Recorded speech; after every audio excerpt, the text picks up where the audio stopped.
राधिका बरसाने वारी की जय। राधे राधे।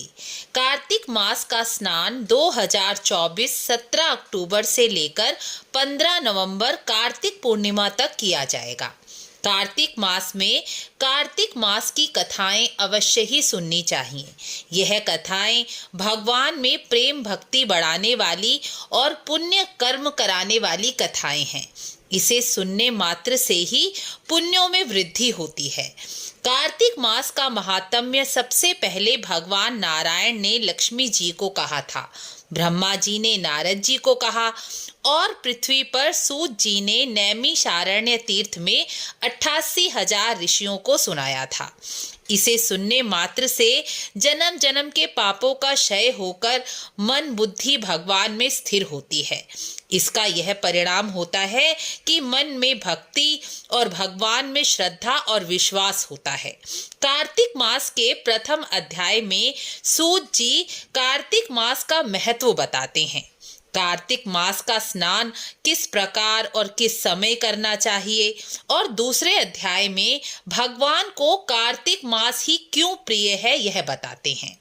कार्तिक मास का महत्व 12 मासों में सबसे अधिक है, क्योंकि इस मास में भगवान जल में योग निद्रा लेकर वास करते हैं। कार्तिक मास को दामोदर मास भी कहा जाता है, क्योंकि इस मास में मैया यशोदा ने ठाकुर जी को उखल से बांधा था।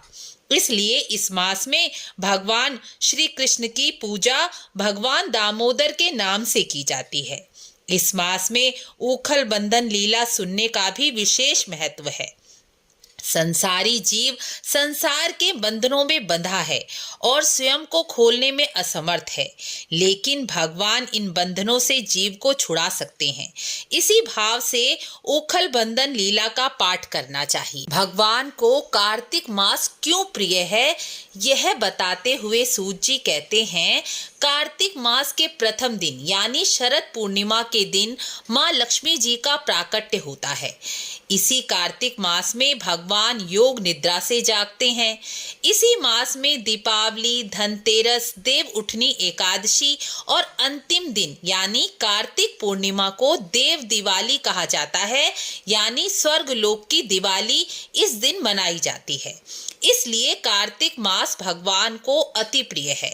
कार्तिक मास में किया गया स्नान, दान, नाम जप, तुलसी पूजन, दीपदान का पुण्य फल अनंत गुना माना जाता है।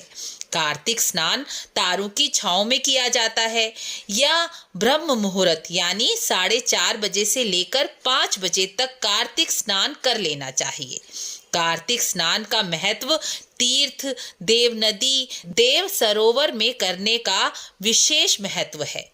लेकिन यदि आप बाहर नहीं जा सकते तो घर के बाथरूम में ही बाल्टी में गंगा जल डालकर स्नान कर सकते हैं, क्योंकि भगवान सदैव हमारी अवस्था देखते हैं, हमारे सामर्थ्य को भी पहचानते हैं।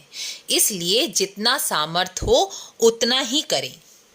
कार्तिक मास में घर में ब्रह्म मुहूर्त में स्नान करके शालिग्राम की पूजा या ठाकुर जी की पूजा करके तुलसी पूजन और दीपदान करने से जटिल समस्याओं का हल भी मिल जाता है।